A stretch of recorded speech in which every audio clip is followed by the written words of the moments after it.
What's going on, YouTube? We are back for another week. Week 4 of the health phase coming in right now. And I could not be more happy with the progress that we're making and retaining all of this new tissue. It is super important after putting on a bunch of size to make sure that you retain all of that muscle mass and don't just go straight into a deficit. Make sure that you hold on to your muscle, which we definitely are. Strength is maintaining in the gym, and that is always a big factor. So, what do we got going on today? Today is our leg day. It is our squat day. I love when this falls on a Saturday or a Sunday and can just spend all the time that we want in the gym. So we are going to get after our pendulum squat today.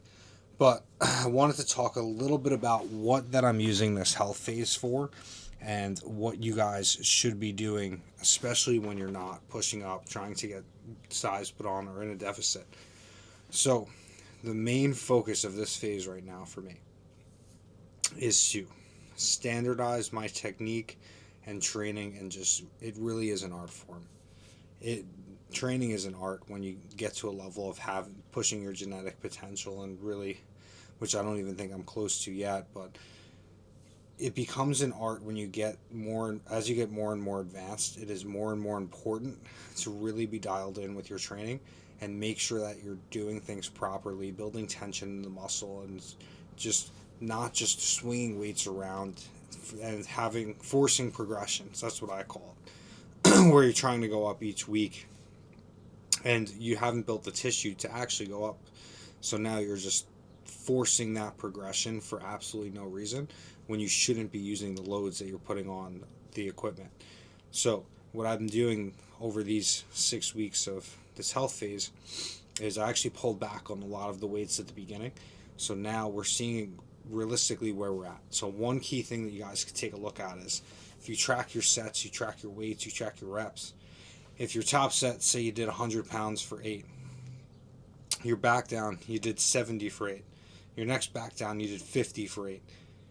You probably did not do the same technique for all 3 of those sets, because to drop the weight in half, and this was something I was doing for a long time. I was like, why? Well, my back downs, I'm matching the reps with way less weight.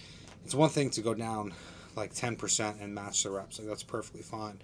But I was like, I must not be controlling the weight. So watching myself train, all of that, I came to the fact of, like, there's some certain exercises, like, I need to pull back on the weight so that I can build more tension in the muscle, and in the long run it's going to help me build a lot more muscle mass.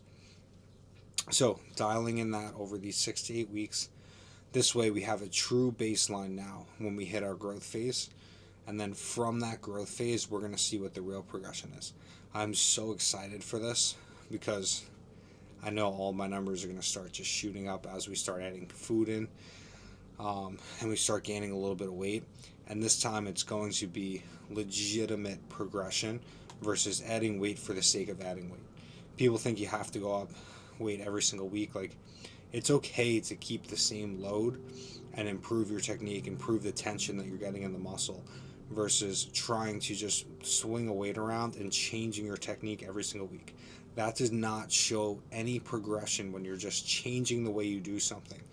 All that is ego lifting, thinking you have to put weight on the bar. With that being said, there are times when you need to push yourself, and if, like, the last 1 or 2 reps look a little bit different, I'm okay with that. But take that same weight the next week. So I've been keeping a note in my logbook of, like, keep this the same because the last rep was a little bit off. So also a progression is, if the last rep on a set was an absolute grinder, and then the next week you come back and it's not, that's progression. Now you're ready to take that next step, not just jumping straight into a heavier weight. So food for thought, guys. Let me know what you guys think in the comments of how you train, if you kind of just get in there and get after it, or if you like having this more thought out thinking with your training to actually have tracked progressions and things of that nature, or if you just like to slap some plates on and that's working for you, keep doing it.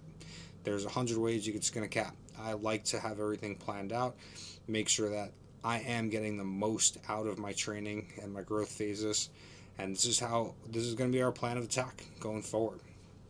But what's on the menu today? We got our leg day, squat day, arguably my favorite training day, just because I like training back, I like training chest, I like training all of that. I like training in general, but when you walk out of the gym after a crazy leg day, especially with squats, it's like it is so rewarding because you are absolutely spent, but it's such a good feeling. It's like I put in all this work, all this effort. Yeah, I'm done. Like now I'm good for the day. Um, but yeah, so it's arguably my favorite day to train. I love that feeling. It is so rewarding. And for me, I really wanted to bring up my legs this year, and I think we're on the way to doing that. So I'm excited to step on stage about a year from now and see the biggest transformation that I've ever seen in my own life. So I'm really excited.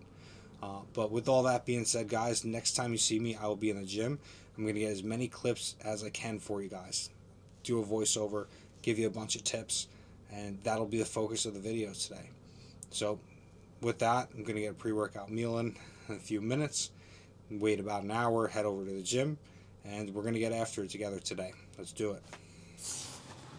Alrighty, guys, starting off the session here, we're doing a seated hamstring curl. So this is going to bias the shortened position of your hamstring. So as you guys see, I'm holding that squeeze for a full second contraction on each rep. No sloppy reps, making sure that we really squeeze our hamstrings here. This has led to a ton more hamstring development. So all of my leg training days, we start with a hamstring shortened bias movement, and we will have a lengthened bias movement later in the session just to finish them off and work them in the stretched position. So this was a really good set. Matched reps, matched weight from last week. We're really just looking to at least hold strength right now, with improving technique and form. So my goal of this phase is to really dial in my form on these movements.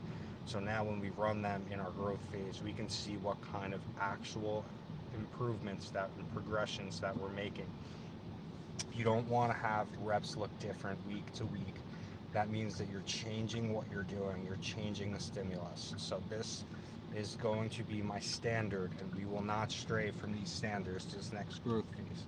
Me and my coach agreed that this is the best plan of action for us to see a huge transformation. So moving on to exercise 2, I always like to do a hamstring movement first, just helps warm the joints up, get some blood around my knees. Then we're moving into our squat pattern, which I've been loving, this mega mass pendulum squat.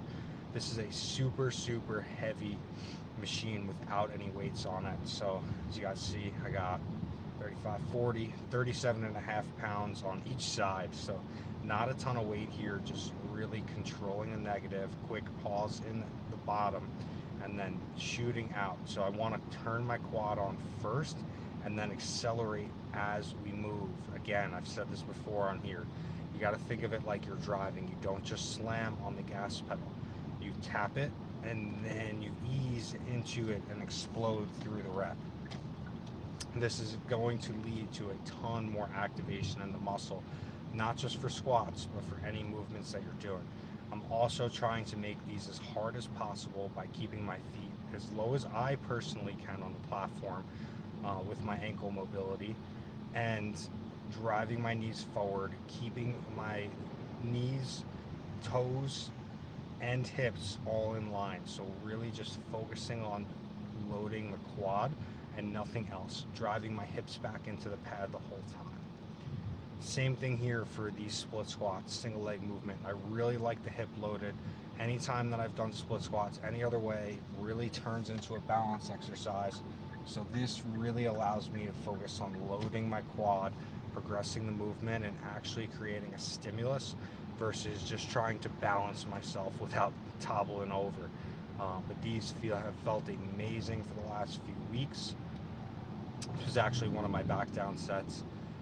Honestly forgot to video my top set, so this was a back down set, but as you guys see, nothing changes from top set to back down set.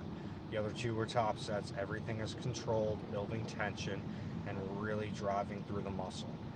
So I'm focusing on keeping my lower back and hips and butt glued to the pad and just driving my knee forward as far as I can. Once I feel it start to go out of my quad, that's where the rep is done. You do not need to create range of motion just for the sake of range of motion. I want my quad fully stretched, full big squeeze, and that is it. That is all I'm trying to work here. I have other exercises for glutes, hamstrings, adductors. This is what we're working for my quad. And as you see, this second's pretty tough, going into a couple grindy reps. Right now we're leaving about 1 in the tank, so that was perfect. Moving on to my second hamstring curl of the day. Now we're going to change over to a lying hamstring curl. So same thing, squeezing at the top, but a little bit different here. So what I'm focused on at the top of this rep is pushing my heels up towards the ceiling. That's going to allow me to really get into that hamstring tie-in between your hamstrings and your glutes. This will help your side profile, your rear shots. So know why you're doing the exercise and what you're trying to focus on. If you don't know that and you're just going through the motions, anyone could swing a ton of weight around, but it's not going to progress you. You're going to look the same on stage year after year, or if you're not competing, you're going to look the same on the beach year after year, and you might be all right with that. So then just keep doing what you're doing, but you're probably not watching this channel.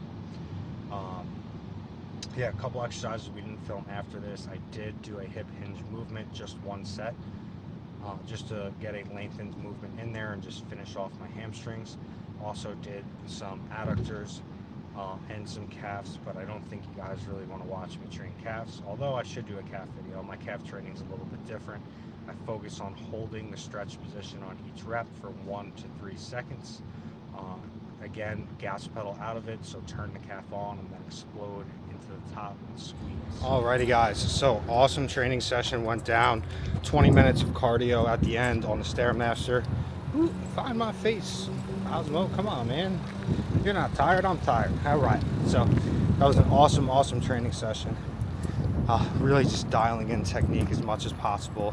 As I was talking about earlier, it's so important for seeing true progression. So before we get into my next push phase, I really want to have everything ironed out so we can see true progression, true load progression, and that's how we're going to grow like crazy on this growth phase. You guys are going to watch. This is going to be an awesome, insane transformation over a few months of growing. So ready to discuss it with my coach. You are on the same page, so we're dialing in every exercise right now. As you guys saw, everything is controlled, no loss of tension.